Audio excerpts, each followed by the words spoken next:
Let's talk about financial skills. And let me ask you a question. Do you have the skills to pay the bills? When I was in high school, one of the first concerts that I went to was the Beastie Boys, and I could tell you it was an incredible experience. And they sang this song, Skills to Pay the Bills. And it just always stuck with me. And that runs through my head when I think about financial skills. And that's what I'm here to do, is teach you all about finance so you could go out there and achieve financial freedom and make more money in business. But you need the skills. So check this out. When I was a CFO, my right-hand person was the one who was in the role of FP&A, which stands for Financial Planning and Analysis. Now, you may know by consuming my content that I'm a big advocate of taking strategy and finance and combining those two functions together to drive more value for a business. So in the FP&A role, this person had a ton of skills that helped me to do my job more effectively and to grow the value of the firm. And this is what I want to talk about today. And these are some examples of how you could take financial skills to drive more value in business. And guess what? Ultimately, make more money. Whether you're an entrepreneur, whether you're a leader making financial decisions on behalf of your company, or whether you're aspiring and up and coming financial professional. Let's talk about this. For example, when I was CFO, here's one thing that I always thought about, and that is LTV to CAC, right? LTV stands for lifetime value of a customer, and CAC stands for customer acquisition cost. So the burning question on my mind, especially in my last role as a CFO of a fintech company, we're growing really fast, we're raising capital, and guess what? We had to generate returns on that capital and grow firm value. Otherwise, when it came time to raise additional capital, we were going to have a down round, and that would be no bueno. You don't want that, all right? So I was constantly focusing on our LTV and CAC ratio because I knew if we could increase that spread, then the more money we poured into our marketing and sales efforts, well, guess what? The more our firm value would grow. So LTV is calculated by figuring out how much gross margin you're earning per customer, and then what is the lifetime value of that customer, and then comparing it to your customer acquisition cost. In other words, how much money you're spending to acquire a new customer. Now, when I would go to my FP&A partner, I would say, look, we need to calculate this, and it's not as straightforward as just going to the income statement and being like, oh, here's CAC, or going here and finding LTV. You have to take a variety of things, and you have to understand the story behind the numbers on these financial reports to extract this data and then to compute it correctly. Now, there are also a lot of nuances. For example, do you include sales and marketing salaries? What about their burden? Okay, what about this expense or that expense? That's kind of related to sales or business development. Do you include those, or when do you exclude those? And that's why it's so important to understand the story behind the numbers so you can accurately calculate this, because the last thing you want to do is to have the wrong ratio, believe that it's correct, go raise a bunch of capital, and then find out that your assumptions are wrong and you blow up the company. Okay, you don't want to do that. But this is just one example of like financial skills of reading financial statements and then computing this and determining, look, okay, our LTV to CAC is 3x. But then also understanding what are the drivers of the business to make it go to 4x and 5x and 6x. Or can you? Is there a threshold? What's the benchmark?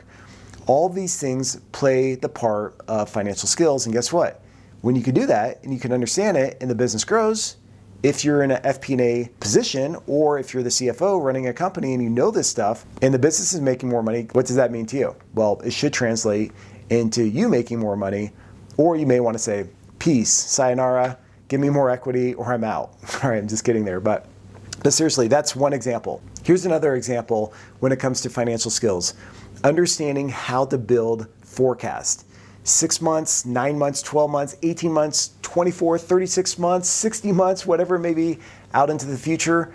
This is really important because think about it. If you go into a business, what do you think is probably one of the top things on the owner's mind? Whether it's one owner or a board or whatever it may be, I can tell you, it's cash flow.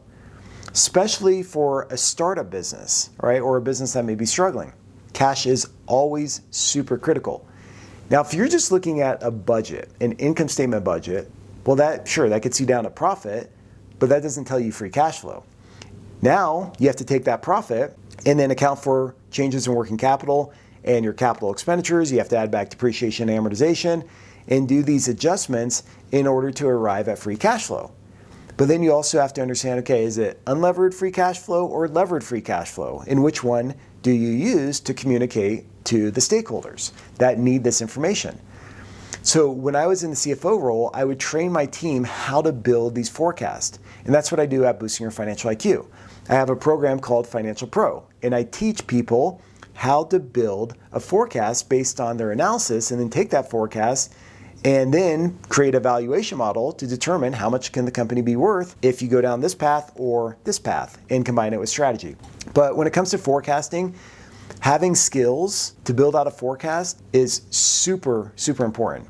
I just hired an intern. His name's Nate. He's doing an awesome job for my company, Coltivar. He's working on a ton of companies for me, and he knows how to build these forecasts. And I'm teaching him. And I'm like, oh my gosh, what an incredible skill to have, because this translates to all different types of companies. Whether you're going into retail or pharmaceuticals or construction or whatever it may be, building a forecast is a really valuable skill. So that's one thing that I want to emphasize here.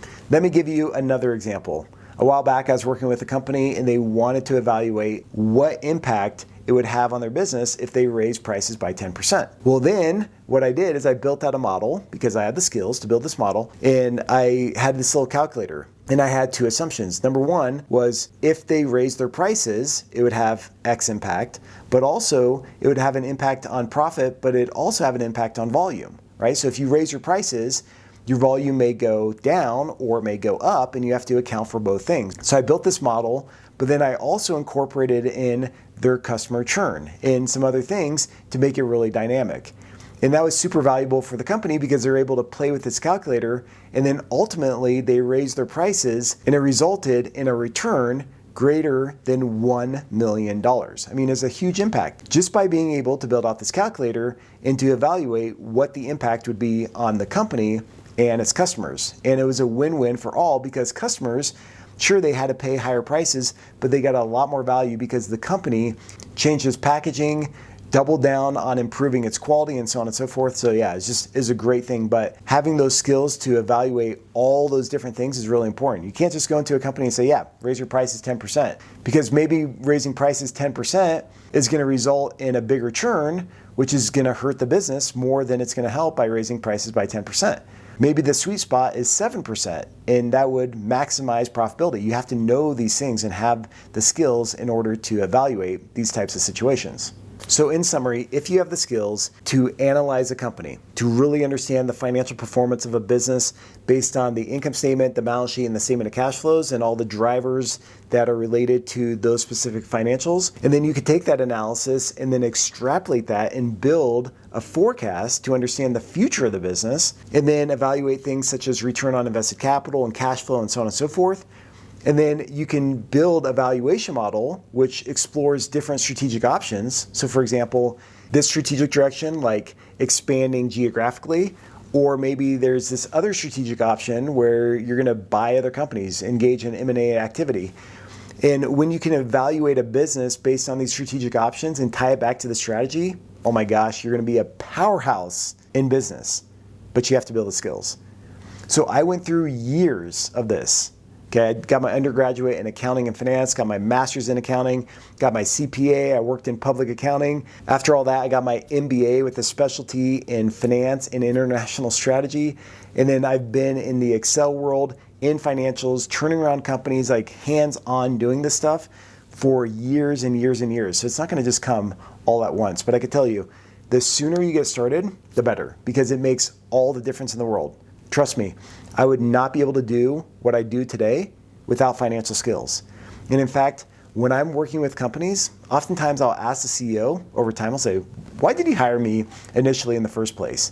And more times than not, they say, the reason why we hired you, Steve, is because your financial acumen and how you combine that with strategy. Because in the past, maybe they found a strategist, but they didn't have financial skills.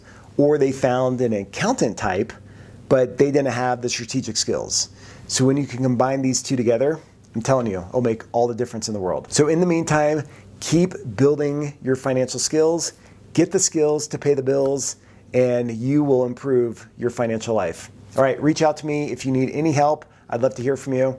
And until next time, take care of yourself. Cheers.